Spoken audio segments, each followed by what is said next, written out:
Okay, so first of all, if I sound weird this video, it's not because I forgot to record with my snowball mic again. Set that down real quietly. There we go. It's because I'm sick. And no, it's not with what you're hoping. I don't have. It's just a cold. My sister passed it on to me at a family function recently. And she got tested for that thing that you guys are relieved to hear I don't have. And did not have it. And my symptoms are the same as hers. Like, it sucks. I feel like crap. But it's fine. It could be worse. Also, it's really great being sick. And also incredibly busy. Just in general. And almost forgetting that the final season of one of your favorite cartoons was about to go live. I'm recording this on the night after the day that the third season of Kipo dropped. I would have taken more time, but again, very busy right now. That's the whole reason why I had to pre-record a bunch of my gaming videos earlier that I wanted to do. And also, after watching the third season of Kipo and the Age of Wonderbeasts, I feel like my thoughts about this show are springing fully formed from my head like Athena from the Skull of Zeus. Which is a reference that I'm sure at least some of you guys appreciate. Like, I feel like I could talk about this show for literal hours. I'm not going to. I'm going to keep this brief. And this time it's not because I'm busy. It's literally because I don't want to talk about this show more than I have to. I want you guys to watch it if you haven't watched it yet and are somehow watching this review. You somehow think watching this review is a good idea.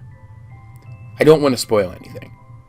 Not even in the kind of slightly spoilery way that I sometimes half spoil things.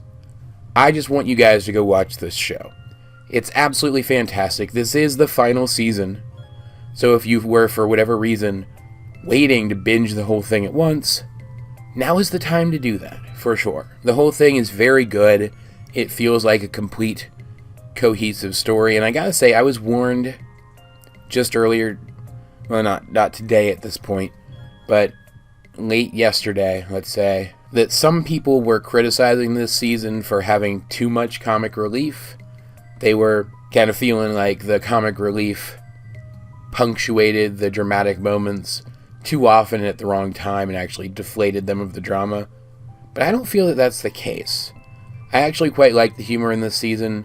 The stakes were definitely super high this season. The characters have already dealt with the character Scarlemagne. That happened last season. This season they're worried about the scientist Amelia, who wants to cure all of the mutes on the surface and retake the surface for humanity and rebuild the world that used to be. And that would of course be all well and good if this was like a zombie plague or something. But it's not. It's a give sapience to animals plague. And like, yeah, a lot of people were hurt initially when this first became a thing in the initial confusion. But now these mutes, for the most part, are just people. Like, yeah, there's giant bugs and the giant doggos, which were very prominent this season. I was very happy about that. That don't really seem to be human-level intelligent, right? But the other mutes all have sapience. And even those other mutes do seem to be more intelligent than the animals that they mutated from. So curing this removes them of their sapience and their agency. It turns them back into what they were and makes them no longer people. And like, yeah, those initial clashes that happened when the virus first started to spread and the mutes first started mutating, they have sown a lot of distrust between mutes and humans. But that's where Kipo comes in. Because Kipo may be able to turn into a giant purpley pink six-legged mega jaguar, but giant animals with too many limbs are kind of dime a dozen these days. They're kind of a thing that exists in this world. And yeah, Kipo keeps her human intelligence in that form, and yeah, she can turn back and forth. But her superpower has always been forging connections between herself and other people, and using herself as a bridge, creating connections between those people as well. Her power has always been the power of friendship. in a less literal way than like an anime. Or a more literal way, I guess, depending on how you look at it. Because it's not like she gets a Super Saiyan boost from the power of friendship or whatever. She's just really good at helping people become friends. And so I ended up liking the comic relief this season because the stakes are super high. And yet, the pattern this season is that Kipo's group and ideology make some headway, but then they lose ground. But they don't lose at all. And so there's a lot of ups and downs this season. And having that comic relief there kept things from getting too frustrating until it was obvious that progress was being made, and that was a thing to keep us invested in the story, if that makes sense. Like, maybe there were a couple times when the comic relief didn't really work as well as I think they intended for it to, but for the most part I really liked it. And by the end, as things really started to escalate, and it came down to one or two more encounters between the two sides before things went one way or the other, for better or for worse, the comic relief faded into the background. These characters are still kind of goofy, and this show still has a good sense of humor, so there was still some comic relief in there, but it didn't punch right through their dramatic moments like it did earlier in the season. I think it worked. As the tension escalated, as the tension inflated, the comic relief let just enough air back out of that balloon to keep things from overflowing too fast. I thought it worked great. And I remember I criticized the second season a little bit. I didn't think it was quite as good as I had hoped it was. I have no such criticisms about this season, though. And going back and really thinking about it, because I haven't had a chance to rewatch Season 2 yet, I definitely think that the reason I didn't enjoy Season 2 as much as I had hoped was because of that nitpick I had that I mentioned in my last review, that it kind of does bug me, and it still kind of does, that Kipo was technically bred to be a child soldier by her parents, and then raised by one of those parents and influenced by the mind that came up with that plan in the first place. And yet no one brings this up. No one questions the fact that they are sending her and other literal children into battle to try to make a better world. But I got over it. I rolled with it. And I'm pretty okay with it. Like, it's just, that's not what this story is about. What this story is primarily about is racism and dealing with racism. And once that really clicked for me, because I was always aware that that's what it was about, right? But once it really clicked for me that that's really what they were trying to talk about here, that that's really what this show was trying to be about, once that clicked for me, I realized why it had to be kids. And that's because, I don't know how to put this. I'm trying to think of a poetic way of putting this. It is only through the youthful generations that we can move on from the bigotry and the hatred of the past and adopt new, more beneficial mentalities, if that makes sense. Kids are our future, for lack of a better way of putting that. I was trying to come up with something a little more original, but that really does say it best. Kids are our future. In fact, when we finally get the villain's backstory, my dogs are sleeping over there, if you wondered what that sound was. Once we finally get the villain's backstory, we learn that she was poisoned by the bigotry of her father. Like, I won't go into any more detail than that. That's my one small spoiler in this entire review. But she was poisoned by the bigotry of the past generation, of the generation that came before her. She was not able to move on from it. And in the end, she does face dire consequences for that. One of the things I like most about the way that this show ended is that, remember how when I was reviewing Steven Universe and it kind of frustrated me that there was never a villain that wasn't either treated as comic relief or else came around and became one of the good guys, or at least a neutral force in the story? That there was never a villain who was so bad that they remained a villain to the end, regardless of what that meant for how the characters had to deal with them. Well, and I guess this is my second and last, I promise, minor spoiler for this season. I won't go into specifics as to how it happened or anything, but Amelia was that. Amelia was that kind of person. She was not able to let go of her bigotry, the bigotry that was inherited from her father. And so, in the end, she wasn't able to become part of Kipo's new world.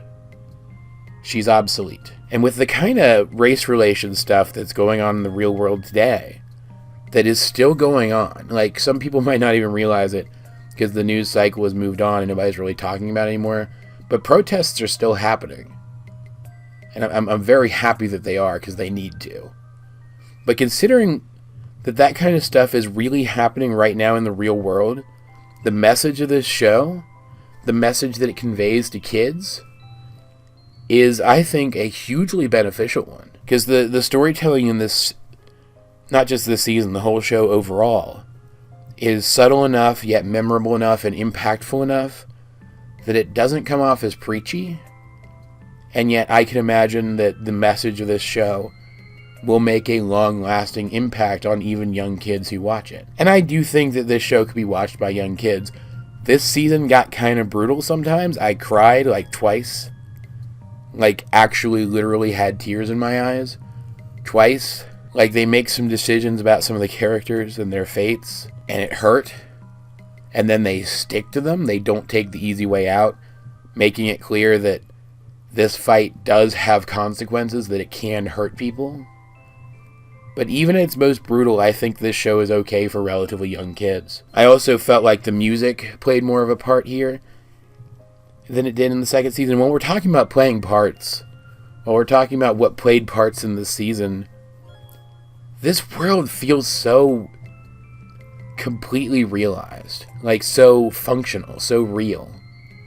Practically every character that Kipo made even the slightest impact on up to this point, and even some characters that she didn't, some characters who were just there sometimes in the background, played a part this season. It was absolutely nuts. They brought back so many characters whose designs and personalities are memorable enough that it doesn't take you long to remember who they are if you forgot. It brings them back, and it uses them in such effective ways. Like, okay, I guess technically this is my third small spoiler, but it's not even really a spoiler. I can't remember his name again, but the tardigrade guy, the water creature that I hated so much about the first season that I said their use of him in the second season made up for it and then some. They do that again this season. By the end of his last scene this season, I actually liked the guy as a character. It was absolutely nuts. I don't know if I would call this show perfect.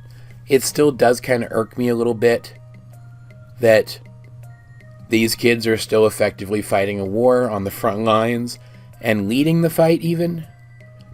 But like I said, it makes sense that that's the case in terms of how they're theming the show.